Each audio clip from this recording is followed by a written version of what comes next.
Hello semua kawan-kawan, saya Waller. Hari ini saya tunjuk cara betulkan ralat anti-cheat FACEIT. Tapi untuk ini kita kena masuk settings dulu. Sini masuk apps, lepas tu masuk install apps. Dan sini type face. Nah, dan ada FACEIT anti-cheat. Klik 3 titik, klik uninstall dan klik uninstall. Klik yes. Nah, dan klik uninstall dengan semua komponennya. Klik OK, tutup, buka mana-mana browser. Type sini FACEIT AC. Masuk tab pertama dan pasang balik anti-cheat. Download dia, lepas tu buka installer.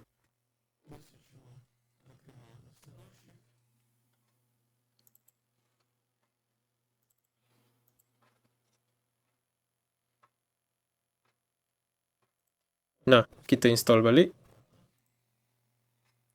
Pilih apa yang korang nak, klik next dan install. Lepas tu restart komputer dan ralat biasanya hilang. Itu je. Waller dengan korang tadi. Bye semua.